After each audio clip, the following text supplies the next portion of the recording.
Hi there, it's 7 p.m. in state-controlled Britain. Here we are with our two-tier legal system and the NHS, the poor people that work there, getting it left, right and centre. Anyway, we won't get into that. We will get into the UK.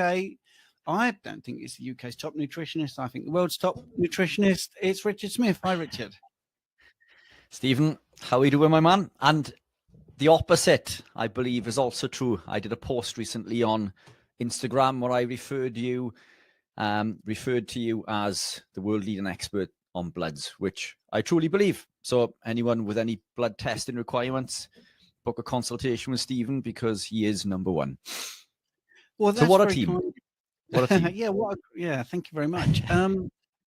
I just think it's interpretation, to be honest. I just feel people don't do any joined up thinking. I really find it very frustrating to see people on big shows talking about stuff and they don't really even look at the basics. I'm not going to give too much away. I'm doing something tomorrow with Lee Copus about iron being interpreted in the wrong way. Quite a considerable thing. But anyway, Richard, we have a super chat. For those people that don't know what I mean by that, you can make a donation, which helps the channel and also moves your question to the front of the queue. And talking of queue, you can put Q in front of your question and it pops out because we have no one moderating for us. It's just us two sitting in a room, one in Wales, one in England, and we just do it. So we're going to do the first question. Gwenan says, do we have the same iodine deficiency in food here in the UK as is talked about in America? Do women need to take it? Thank you for all you do. Did you want to answer first, Richard? Yeah, I'll jump into this because you are, with a super simple answer, you are an expert when it comes to iodine or iodine, whichever way you want to pronounce it. Look, I think almost every form of food on the planet is not what it once was. I believe that even the vegetables and things are much more divided and protected, and with what they are treated with, the glyphosate, for example, affects those, and so is the meat, that we consume from animals and so on and so forth. The sea, in which our fish swim in, all of these toxins contribute to the downregulation of nutrients. Now, that said, do I believe that we cannot obtain everything from diet? No, of course we can. We can still obtain everything from diet. Now, iodine deficiency it can be common. There is a simple way to test, which Stephen will get into now. But for natural sources, and there's a couple of things to take into account with this. Natural sources, let's hit this, first and foremost. We've got things like organ meats, beef liver, incredibly high in iodine, chicken, incredibly high in iodine, seafood, tuna, kelp or seaweed if you're eating your plant compounds, shellfish and so on and so forth. But animal proteins contain these. But there's a lot more to it than just consuming the iodine. When we consume iodine, it breaks down into iodide, and the iodide is converted back into iodine during the creation of T4 and T3. But there are several parts in this process which are critical. One of them is the absorption of the body's ability to create this and make this process, and that can be blocked by plant compounds. Compounds that are high in vitamin A or beta carotene, I should say, not vitamin A, because true vitamin A is retinol, and plant compounds that are high in isothiocyanates, particularly sulforaphane. So these can block the absorption at the core. Plant compounds that are high in beta carotene can prevent the bioavailability of retinol because it uses T4 to convert into T3, lowering the amount of T4. And we've covered this a number of times, but what is converted from beta carotene to retinol, which is very, very small, it's like 20 times the conversion to convert beta carotene into retinol, 21 times. If you are lucky enough to have enough retinol converted, then retinol is used to convert the T4 into T3. So this may lead you with a vitamin A deficiency. My point there is the plant compounds, things like broccoli and carrots, and even things like spinach, which are high in oxalates, can affect the absorption of iodine in the first place and cause issues downstream. So sometimes looking at the root cause may be super beneficial, because if we can remove plant compounds, then this process of consuming the iodine, the iodide back to iodine, and then the conversion of T4 into T3 is going to be far more efficient, and the whole process is less damaged if we are not consuming copious amounts of plant compounds. But there are lots of foods that we can obtain. A carnivore ketogenic based lifestyle contains lots and lots of iodine, but you can supplement should you wish to do so. And there's a simple test you can do, Steve, isn't there? Yeah, absolutely. That was a brilliant segue into that bit. Although don't forget, the question is about the difference between the agricultural practices, really, between America and USA. But if you are worried about your iodine levels, you can do an iodine clearance test. And it's one of those things that are so simple. I don't understand why people don't offer it more often, or at least talk about it. I know you can put iodine on your arm, for instance, and see how quickly it absorbs. But the iodine clearance test is you will drink a fluid. It's like a blood test, but actually it's a urine test. And you might even actually just be given a pill now, which has a certain amount of iodine in. And just to make sums really easy, let's say it has 100 units of iodine in it, and you take that tablet or you drink that drink. Now, one of the things I've found that people that do this test, maybe 10% just message me and say, I am definitely deficient. I've just taken the tablet or the drink and I feel amazing. And it makes a big difference straight away. I'm not promising that. Please note, I said about 10% of people say that. And then what happens over a 24-hour period, your urine is analyzed. Now, the reason I said, let's make it really simple. Let's use the word 100 units. Let's imagine that in your urine there was 100 units of iodine over a 24-hour period. Pretty much nailed on that you're not deficient in iodine, because your body has said, wait, too much, we're going to just excrete it. And that's one of the things I think people like Ken Berry is very big in telling people to just take a couple of drops, which I agree with, by the way. I don't think it can hurt because the body excretes it. I'm not telling you to go mad over it. So it is easy to find out if you are deficient or not, and that's the best test you can do. Now, if you haven't got the money to do that, then rubbing it on your arm and seeing how quickly it dissolves is a cheaper way of doing it. Or even cheaper, get the drops, take them, see if there's a difference in whatever your symptoms is. That is the biggest thing, though. Make sure that you're actually doing it for a reason, not because someone's just said it's a good idea. If you don't have symptoms of unexplained weight gain or weight loss or fatigue, those sort of things, then you might not be deficient in iodine anyway. But when we get into the difference between the UK and America, there is more land mass in America, and yes, there's bigger coasts and stuff like that. But if you look sort of like on square footage, we are surrounded by seawater.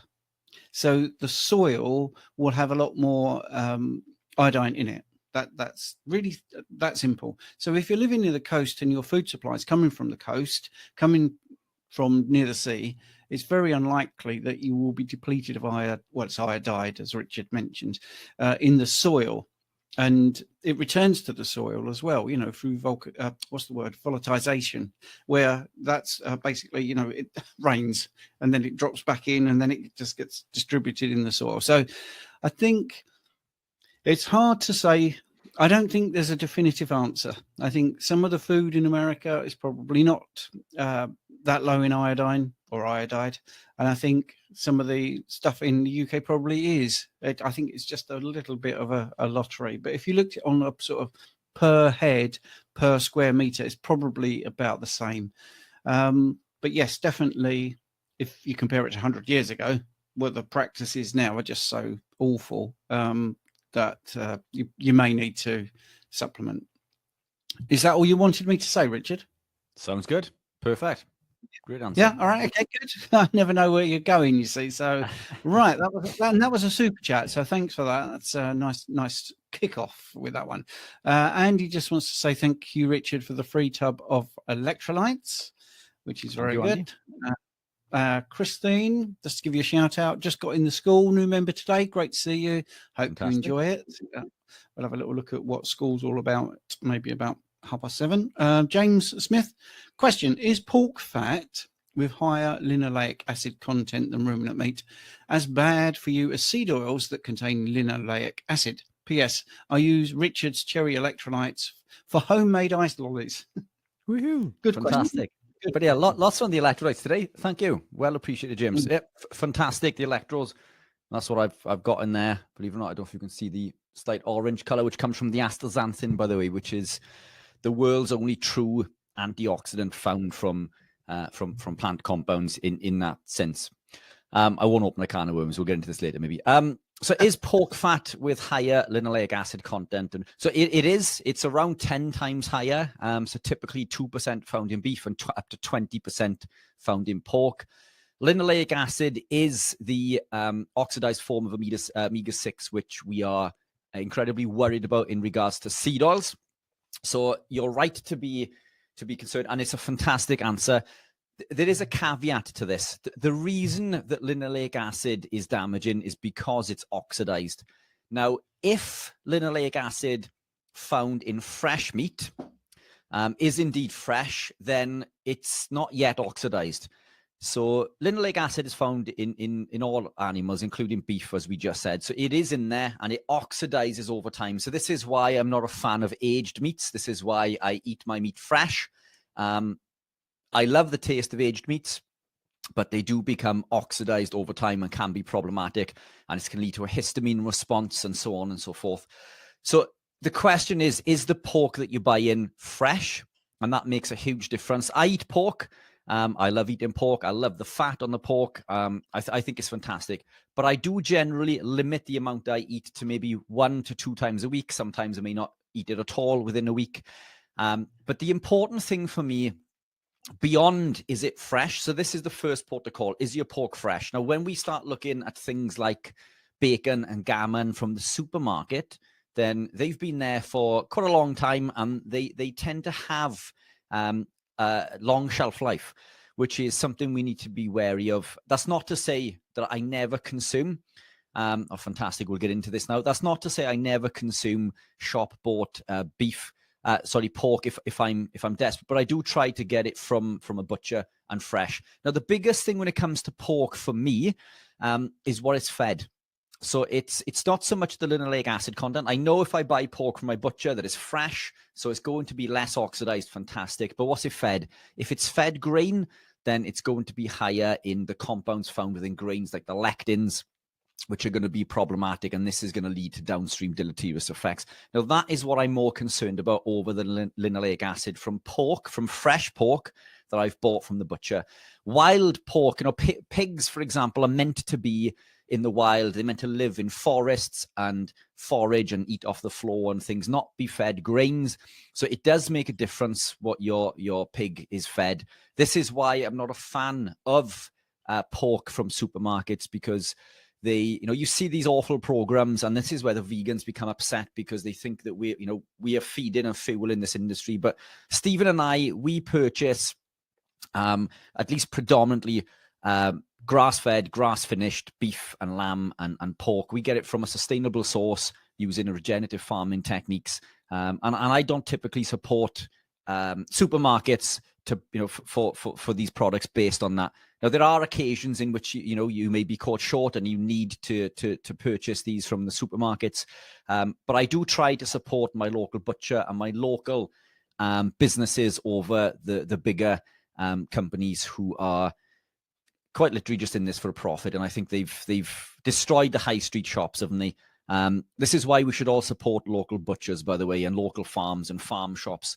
So that's what I try to do. So shop bought meat, especially in regards to pork, is very different from the type of pork that you will obtain from your local butcher and your local farm. So that's where I buy mine from. Super good quality. I never get any response or any downstream negative effects from the pork that I consume there, but I do if I consume it from the supermarket. So it's not so much the linoleic acid content being higher, it's more to do with what it's fed, and again, whether it's fresh or not makes a big difference.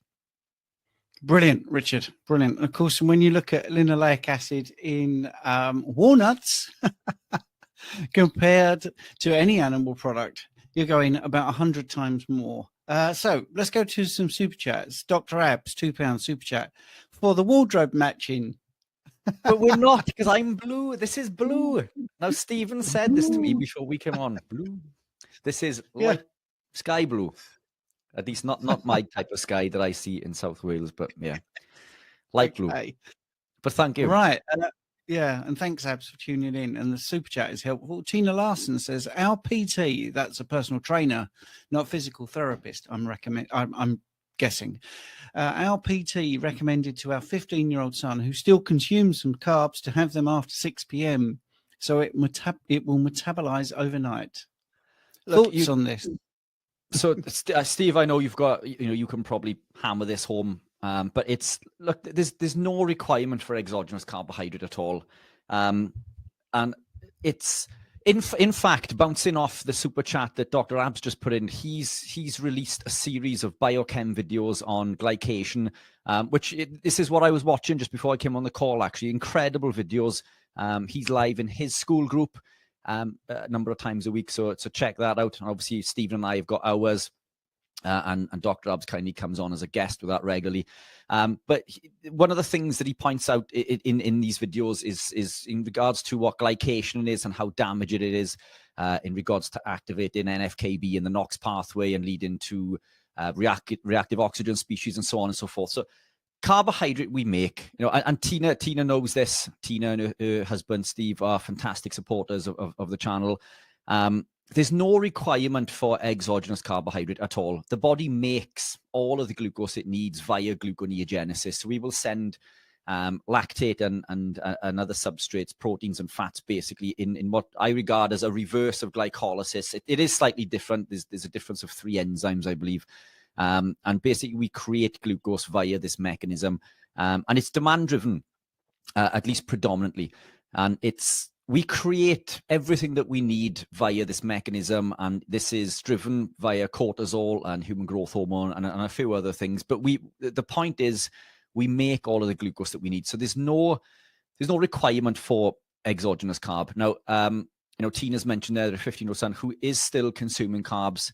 Now, I would say the best time to consume them would probably be just before a workout or just after a workout, personally, in regards to muscle glycogen replenishment. But again, it's not actually muscle glycogen that fuels athletic performance. It's blood glucose. And we probably go into a can of worms in regards to this, because muscle glycogen isn't responsible for athletic performance. But in the case of Tina and her son and Steve, who are lifting weights, then glycogen can allow us to lift more weights, because for every 1 gram of glyco that we hold in the muscle, we can store 3 to 4 grams potentially of water, which adds leverage, which is why we see people who consume things like anabolic steroids like Dianabol become incredibly big and incredibly strong very quickly, but they lose their strength when they come off the anabolic because they've lost the volume. So it adds leverage to the muscle, which is part of the way the creatine works, for example.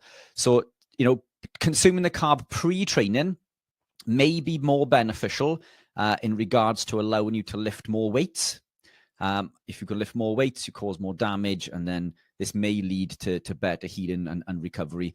But look, the simple answer is, if you do not consume any carbs, your lactate from the muscle, which is created when you're doing this movement and any sort of exercise, this lactate is the substrate that is sent into this gluconeogenesis pathway and creates glucose. And we can actually replenish muscle glycogen at a higher rate than even ourselves as a carb athlete or our carb athlete counterparts. So that's what I'd recommend, either just before or just after. I probably preference just before for that mechanism. And if you are consuming carb, my carb of choice would be white rice, because white rice is lectin free. I'm not a fan of honey, because around 46% of honey is glucose. The rest is fructose, and I think 44% in fact is glucose, 2% mannose. And I can't remember what the other 2% is, but the point is, it's all sugar and it glycates and causes issues, and comes with a whole host of other problems. Other carbohydrates come along with lectins, which can cause intestinal permeability, but at least the white rice is lectin free, so it's going to cause at least less damage. But try not to overconsume would be my, just enough would be my advice. Yeah. That's a great answer. My answer would be the idea that carbohydrates after 6 p.m. leads to a better metabolism. This is my thoughts. There's no scientific evidence to that whatsoever. A total myth. 15 years of being an advanced personal trainer. I can assure you, I did 5 years believing in the high carb stuff, and I can tell you the results are in. I tell you, that's just a myth. It's there is lifestyle factors. You see, if it depends on so many things. There is no magic time for anyone to do anything. See, Richard's brilliantly said, maybe before training. We didn't say maybe before training at 7 a.m. or maybe before training at 6 p.m. It is really, to get very broad. When someone says to me, what is the best time for me to work out? I will say the time you can do it. Because it's no good me saying, right, you're going to do Monday, Wednesday, Thursday, and you're going to do it at 5 a.m. in the morning, because that looks like the best time to do it when you're totally fasted and you've just got up and insulin and growth hormones all circling around your body. And you say, well, I can't do that. I've got kids. I'm not getting up at 5. So anyway, I hope that's a $5 answer, Tina. Hope you enjoyed that. That's great. I've got another super chat here, so let's go to that. I'll click on that. That's from Rose. Thank you very much, Rose. That's really appreciated. $10. I don't know if that came attached with a question. Don't think it did. I just want to screen share something. Just going back to the linoleic acid. I've shown you this before, and I think it's worth digging this out again, because it's a wonderful thing when we're worried about linoleic acid. This is the difference, for instance, for 100 grams of chicken between pasture raised and grain raised. And look at that. Wow, there's a lot of linoleic acid in that grain raised. Okay, where's the context? Well, let's give you some context. Remember what these two things look like, and let's put them next to walnuts. Wow. Okay. Wow. So this is what you just saw. These tiny little things down here, the blue and the green, that's pasture raised, that's grain raised chicken, and that's walnuts. Huge thing there for people listening on the audio. It is about 10 times as high as the chicken. 10 times as high. Right. Okay. So let's get rid of that. Let's remove that. Cruise. The super chat's coming in thick and fast. Same lab, A1C, 3 weeks apart, 5.9 and 6.6. Later value just after flu. Yep. CGM during flu was around 130, usually 105. Thoughts on the A1C change? Yes, you had an infection. And when your body is fighting infection, it tends to put up your blood glucose, because it puts everything up. It puts everything up because it wants all your nutrients going around. It's kind of keep you strong. You may even find you had a little bit, if you did your CRP, for instance, your inflammatory markers, you might have found that's gone up. Ferritin would have gone through the roof. Because ferritin is an acute phase reactant, and it stops your body having iron. It locks it away.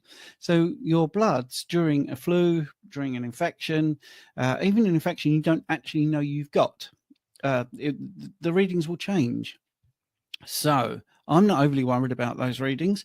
Also, if you're a long-time carnivore, of course, you've also got to consider the fact that your red blood cells are going to be lasting longer. Don't forget, the A1C is a calculation. It's a very flawed metric. The best thing to do is fasted glucose, C-peptide. If you're doing labs, by the way, this is C-peptide, fasted glucose, fasted insulin. That gives you a much better idea of what's going on with your glucose management. And your continual glucose monitor, believe it over and above your A1C, because although your continual glucose monitor is still a calculation, it's not actually looking at your blood glucose, by the way, in your blood. It's looking at it in the interstitial tissue, the fluid between tissue. It is a good proxy marker. It just gives you a good idea of what is going on. So the CGM, I would believe that average more than a lab's A1C. Any thoughts on that, Richard? I think you've covered it. Nailed it. Okay, cool. Another super chat. Thank you very much. This is very helpful for the channel. We really do appreciate it. Thank you. Deb, 72 years old. Looking at your picture, you would not believe that. In fact, I'd just done an interview with somebody, and I thought, well, he's about my age. He's about 60, this guy. At the end, I found out he was 76. Wow. And a six-pack, 76. Right, anyway, back to Deb. 72 years old, 85-pound loss. 85-pound loss at goal weight hit, lifting 3 days a weekend week, want to build muscle. How much? Well, you've put creativity. I wonder if that's an auto change. Is that creatinine, do you reckon? Or How creativity? much These creatine? shoulders I take? Well, let's just give some advice in general. So it's wanting to build muscle. Creatine can be incredibly beneficial if that's what you're alluding to. Creatine, we can obtain around 5 grams per kilogram of meat. I do believe that there are benefits to consuming more. And I say this from personal use. I've been carnivore for a long time.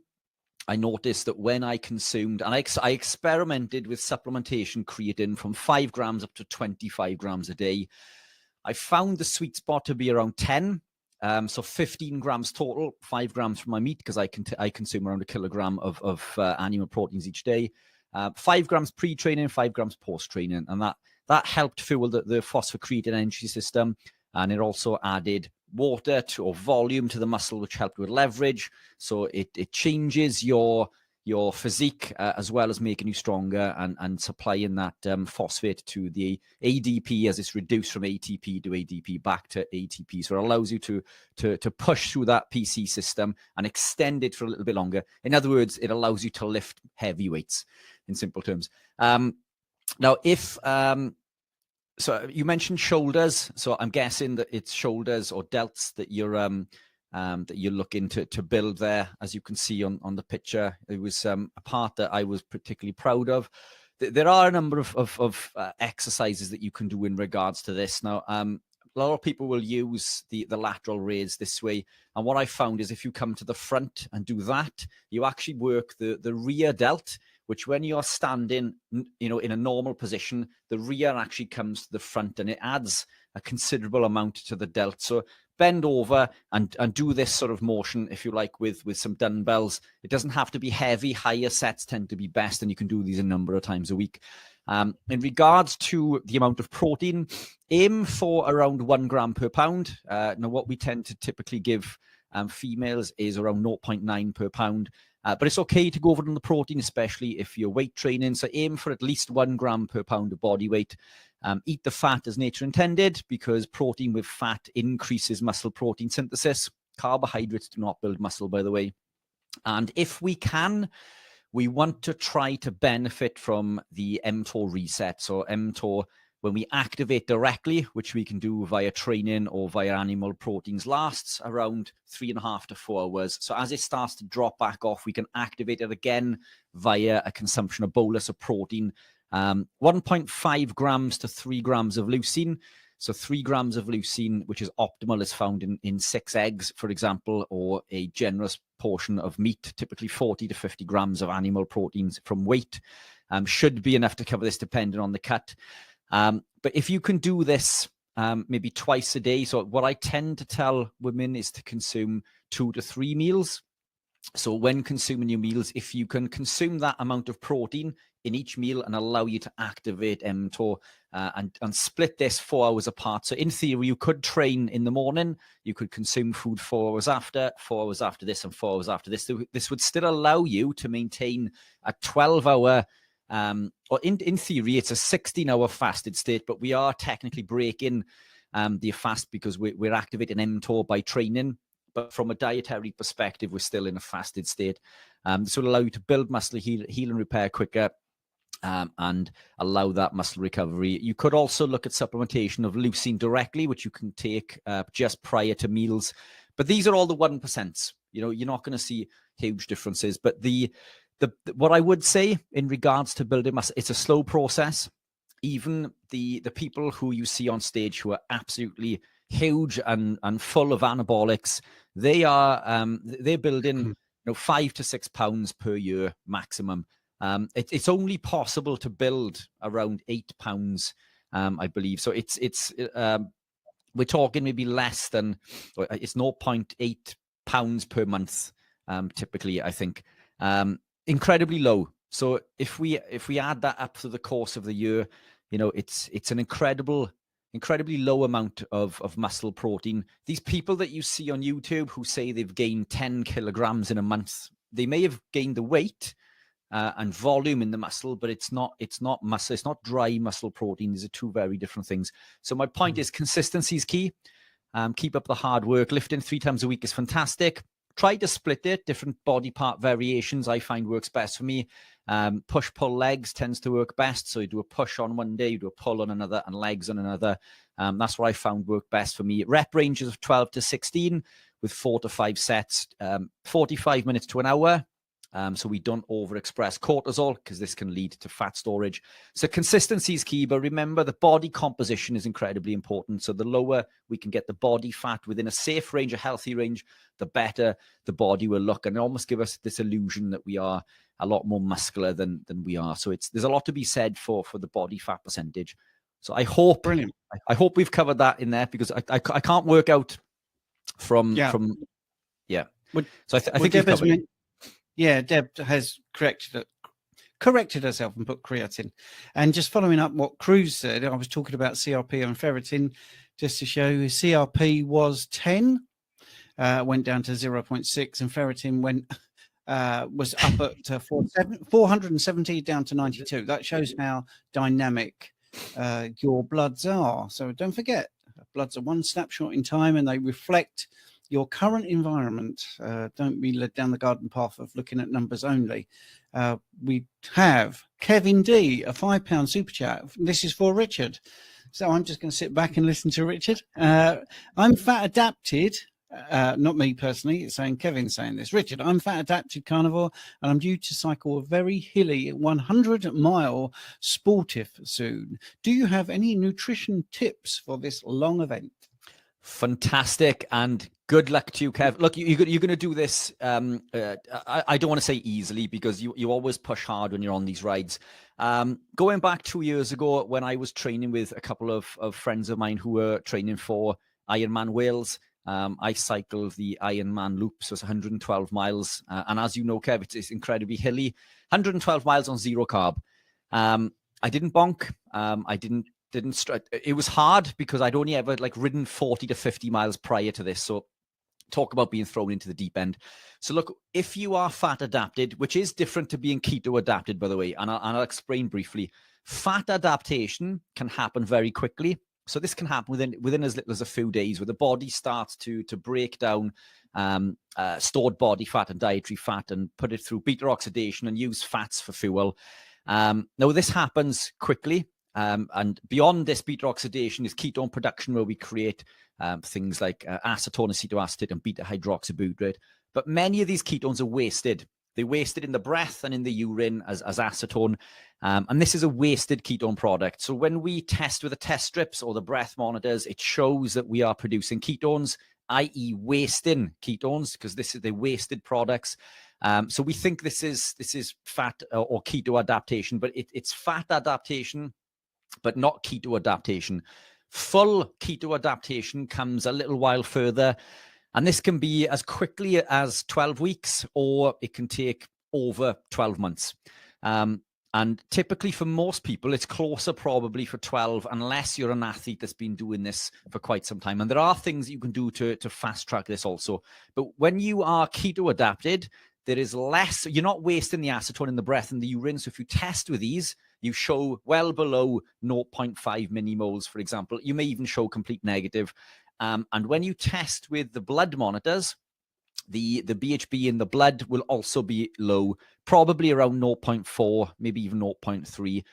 This doesn't mean you're not producing ketones. It means that the monocarboxylate transporters and the enzymes BDH, ACAT, and SCOT have all been upregulated enough to utilize those ketones at such a high rate that there's less within the body or circulation. Now, when you get to this point, you carry around 15 times more fuel stored as fat than a carbohydrate counterpart. I think it's like 150,000 kilojoules if you had a 6% body fat, for example, compared to someone with a 10% body fat who's fueled by carb. So we literally carry 15 times more energy. This is enough to see you through that 100-mile bike ride and beyond, if the mechanics in your body allow you to do so, which is a very important factor. Now, that said, what can you do? Hydration is really important. So electrolytes, which I use there. I'll post a link in this after the comment. Electrolytes are super important. I believe that mine are the best on the market for a number of reasons. I won't bore you with that now, but take a look at those.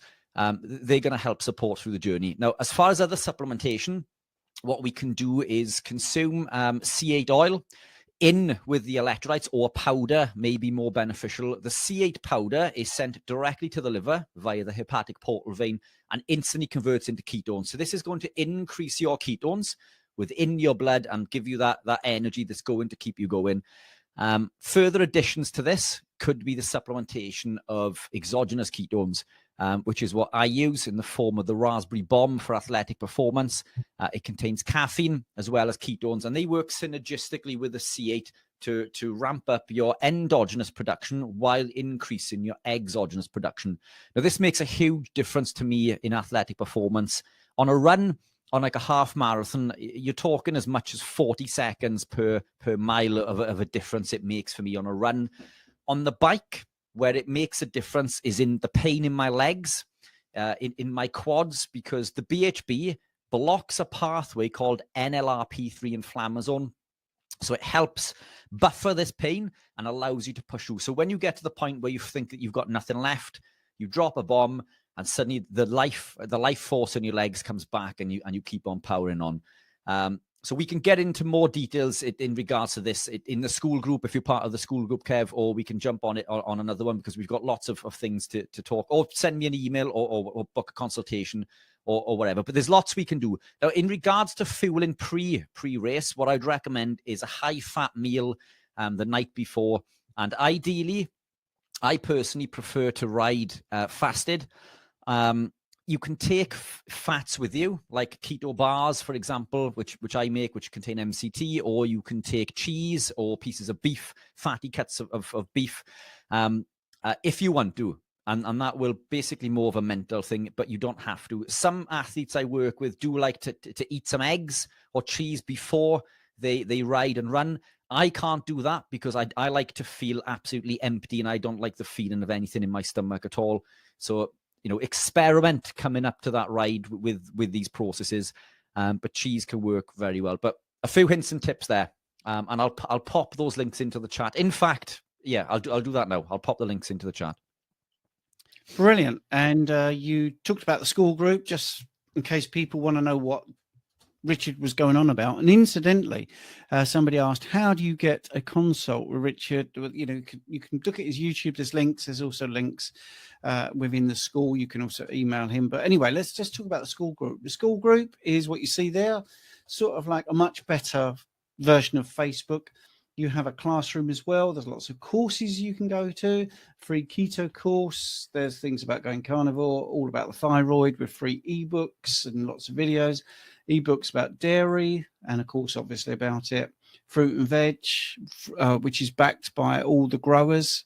I seem to have lost Richard, but anyway, all the fruit and veg stuff, which is taken from PDFs from the growers of fruit and veg. We also have a protein course, a problem-solving course, and then we have my ebooks and our Fat Club, Richard and I, our Fat Club. There's also a calendar. If you are joining, you've watched this and you've joined, you click on the calendar. That's where you see links to the lives. And we're going to be doing some lives in the week as well. I'm going to do, or we are going to do possibly, don't know yet, I think about diabetes. I'm going to be talking about bloods, maybe a little bit more as well. Just doing more specialist stuff. So the school community, you can join that. I'll put a link in the chat. So let's get rid of that screen share and we'll go back to the questions. Let's stop that there. Back to the start questions, which is, did we talk about how best to book you for a consultation? I've just put in those links to the electrolytes and the raspberry bomb and the MCT should you be interested in regards to that.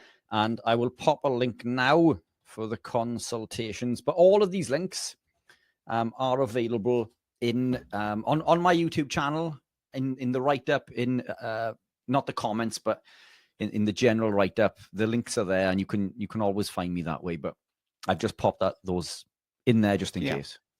Great stuff. I know this isn't a question, but I want to alert people to this next bit, which is Vitaligus has just said, "Oh yes, Richard, amazing on Dr. Kilt's morning show. I saw that. It was brilliant. It was brilliant." And Awesome. you had myself, and I think you had Dr. Abs watching. You know, Dr. Kilt's does attract, you know, people that create content as well. They are consumers, and that was really good. You were brilliant on there, Richard. I just want to say that. Too kind. Way too kind, as always. Well, no, I'm just saying it as it is. Craig, how do you stick to carnivore when you're shopping for food and you suffer from ADHD? Great question. Look, if we take it back to insulin resistance to begin with, and it's important to understand insulin resistance interferes with the absorption of our aromatic amino acids, phenylalanine and tyrosine. These create dopamine and norepinephrine, and dopamine are neurotransmitters that block irrelevant information from the brain. So they help us concentrate. So lack of this is associated with things like ADHD. Now, why is this important? It's important because when you gravitate into living the lifestyle and you abstain from carbohydrates in the first place, then this helps with ADHD. I'm not saying it's a cure by any means. Carnivore Muscle, who's on the call, knows all about this, and he's seen some incredible progress and achieved incredible things during his carnivore journey. Competed last year, incredible condition. So all of these things are factors that add to our ability to be able to manage things like ADHD. So that's what I would say first and foremost is once you start to gravitate in this and you move away from the sugar compounds, the carbohydrate compounds, the production of these neurotransmitters allows us to make better decisions, and it allows us to combat these things that may be holding us back to a degree. Now, in regards to shopping, what I do is I don't go to the supermarket, so I'm not swayed by all of these other shiny packets and whatever else is there. I do most of my shopping on a Wednesday. So I train with Mikey, a good friend of mine. He's European champion in Ironman. We train, we go for a breakfast, and that usually entails bacon and eggs and sausages cooked in butter. And then we go to the butcher, my butcher, and I will spend typically 40 to 60 pounds, depending on what cuts. Obviously, some cuts are more expensive than others. I do tend to go for cheaper cuts, chuck steak in particular, offal, and so on and so forth. But I'll buy in bulk, and I buy it from there and there only, and then that's it. I'm done. So I'm not passing the aisles that contain all of these sugary treats and shiny packets, and I go home and I split. So when my butcher bags these for me, he'll split them into twos. So you'll cut the steaks into nice big thick steaks, put 2 in each pack, and that's how I cook them. I cook them 2 at a time. I keep a day's supply in the fridge. So what I'm eating that day, and another day's supply, and the rest is in the freezer. And as I'm consuming these and cooking them, I'm taking out of the freezer and putting in the fridge. So over that 24 hours, that's defrosting, and then that's ready for me to cook in there. And that's what I do. I try not to buy. It's difficult well, in fact, I don't buy any sugary treats or any crap at all. But it does find its way into my house because I have a 10-year-old daughter. And unfortunately, I'm not the only one who buys things for the house. But it's, so it is difficult. Look, we all live in the real world, and these are all real problems and real contributing factors. And we can't, some things we can't control, some things are out of our control, but what we can control is what we have in the house. And that is one of the biggest factors for me in regards to cutting out these non-foods, because I'm a sugar addict. And if I get a craving, which doesn't happen any longer, but if I get a craving, I will eat every form of carbohydrate that I have in my house. And I'm talking everything. And I'm a pig. I like to eat. So I don't keep it. Now, if it is there, then I put it into another cupboard. And this isn't my cupboard. It's my little girl's cupboard with her little treats. And I program myself that isn't for me. And I have my own cupboard or fridge or shelf in the fridge with all my little bits. And that's how I sort of combat that. But look, incremental steps. Nobody expects you to be perfect. Yes, you are going to fall off the wagon. We all do. Some of the elite carnivores that I've met in the world have fallen off the wagon. We all do. But as Stephen said a few weeks ago, a famous Rocky quote, wasn't it? It doesn't matter how many times you get hit down or knocked down. All you need to do is shake yourself off and get back up. Consistency is key. So prioritize animal proteins and natural fats. By doing so, this will allow you to produce the neurotransmitters which naturally create, dopamine and serotonin and balance glutamate and GABA, and pull you away from this glutamatic excitotoxicity, which are all going to fuel these cravings and further impact ADHD and so on and so forth. So consistency is key. So those would be my tips, is just understanding that as a basis, because when you understand that, you implement it, you action it, and then you try your best to stick to it. And if you fall off the wagon, then you just get back up. And it's as simple as that. But Steve, have you got anything to add? No, I think you've covered that beautifully. And I'm very aware we've got a lot of questions. So I just want to say to people, if you are enjoying this and your question hasn't been answered yet, we'd like to do proper answers. We do an extra half an hour after this where we finish at 8 o'clock here on YouTube, 8 o'clock UK time on YouTube. So when we finish in about 15 minutes, we then do half an hour more in our school group. I'll put a link to that in the chat. And we also do another hour on Monday night, 8 p.m. UK time, for 60 minutes. So we do lots of stuff for free, but you can join the school group and get involved. Okay, right, we're going to go back to the questions. Just double check we haven't got another super chat. Let's jump the queue. Right, okay, here we go then. Yes, Mr. Joe Bott. Is it a good idea to take citrulline sprinkled on meat plus fat? So citrulline has a sweet taste. I tend to add it to water and electrolytes. Well, citrulline malate has a sweeter taste, but citrulline base tends to be less sweet. I wouldn't. I don't. There's no reason you couldn't, but I mean, one, it's not going to taste too brilliant. I should imagine that the bioavailability is going to be decreased by the competition with the other nutrients within the food that you're sprinkling it on. My recommendation would be to take the citrulline in a drink form away from a mealtime, maybe a couple of times throughout the day. I take it before I do a physical activity, a run. Richard, sorry to interrupt. Can we just go through why you would take it in the first place? Is it because of removing ammonia in the urea cycle? Is it what's the other benefit? The nitric oxide? Why would that be a supplement? So that's why I take citrulline, because it's a potent vasodilator. So if you are training and working out, it dilates the arteries and the veins and allows the oxygen to be transported through the body a lot quicker, and therefore the oxygen and your athletic performance. And it does make a difference to me. So I'm speaking from personal experience. I notice a difference in my athletic performance when I'm using citrulline compared to when I'm not. In fact, I had an interesting conversation with Dr. Abs recently about different types of citrulline. We won't get into that today, but that's probably a talk for another day, and maybe we can get him on to discuss this. But citrulline, I think, is fantastic for vasodilation in general.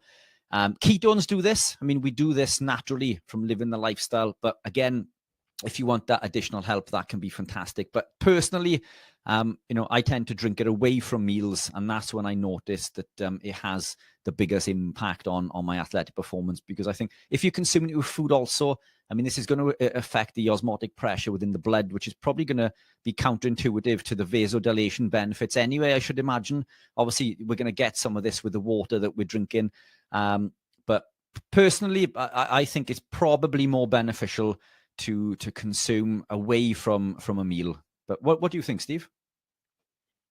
Oh, well, you're the supplement expert, aren't you? Really? So I'm going to go with you. I think if you have looked at this and you got your pro card, you know what you're talking about.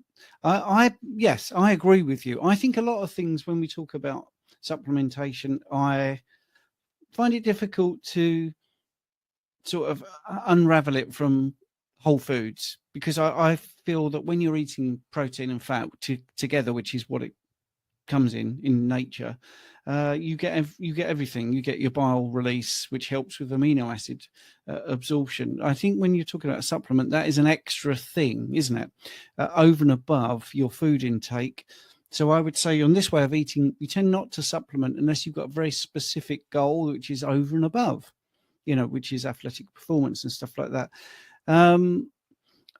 Yeah, and I think if you're looking for that nitric oxide hit, I suppose I would guess that, taking it separately would be better, because other things are going on at that moment, aren't they? So, but I would always sort of refer to you in that situation there. Cam's dad, question: taking 20,000 IUs of vitamin D was low, and will test again in approximately 60 days. I have stage 4 cancer.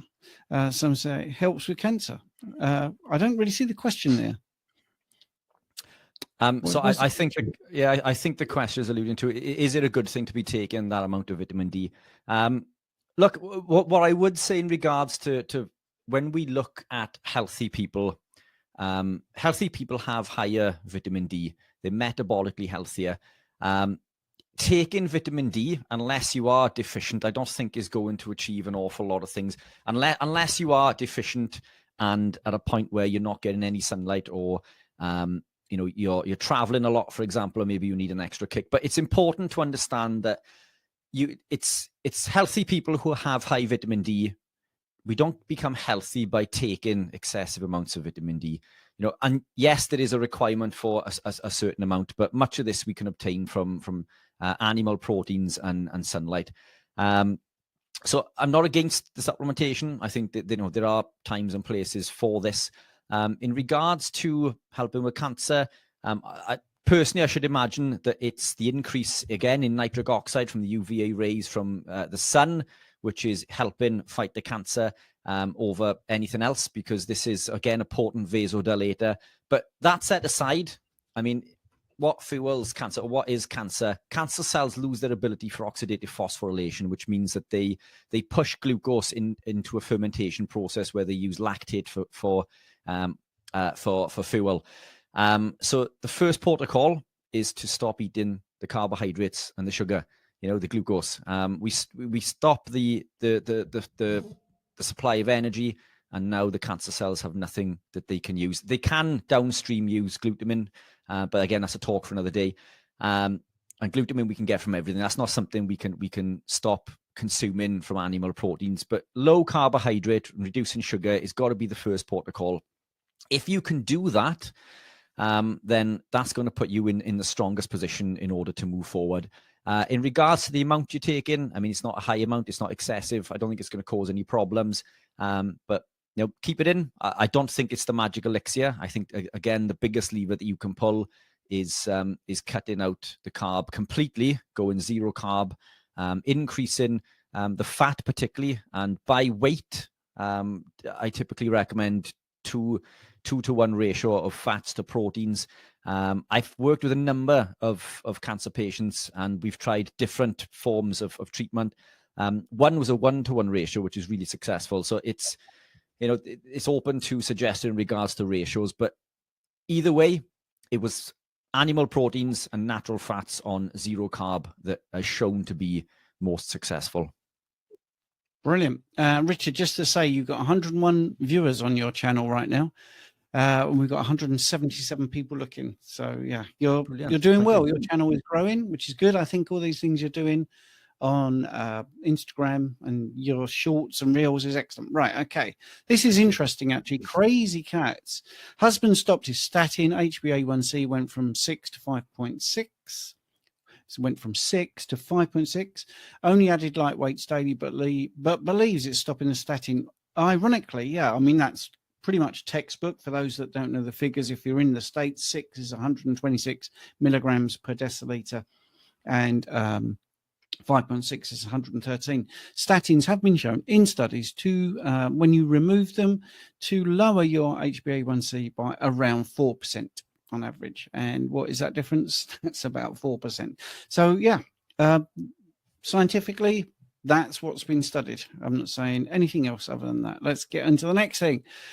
For anyone that likes lamb, I have some lamb shanks I could put on to cook. I've been ill, so they're frozen rock hard. Instant pot with available chicken broth and salt generously. Thank you, Feral Grandmother. That's very good. That's a nice comment. Right, here we go. Next one. Cereline. Hi guys, high iron stroke ferritin on carnivore. Should I worry? Functional medicine practitioner says it's not good post-menopause. Why is it not good? Do we know why it's not good? I've done a Substack post about this very recently, and I will be doing a video with Lee Kopus tomorrow about this. So yes, it's too big a subject. So I would recommend either emailing me to get my Substack link, which has got all the articles, or just check that out. But basically, when we recycle our red blood cells, there's hemoglobin in there. Heme, there's a little clue there. Heme is iron that we recycle. Did you know that over 90% of our daily iron requirements come from the recycling of red blood cells? 90%. Yeah, and that's actually a conservative figure. So if you imagine how many red blood cells die and how much iron that is providing, your body is going to be pretty smart and say, right, okay, we've got this X amount of red blood cells and we've got this X amount of heme coming back and recycling. Like I say, about 90% of our needs are coming back in. Not much from diet. It's about 25 milligrams from heme and about 1 from diet. That's actually what the figures are, pretty much. If you suddenly have red blood cells not dying and you lose a third of that heme coming back every single second, all right, which because the red blood cells live that much longer, what's the body going to sense? The body is going to sense that the recycling heme has gone down, and so your ferritin goes up. It's a little bit more nuanced than that, but that's the nub of it. There's a lot more going on. You have to look at saturation. You have to look at serum iron.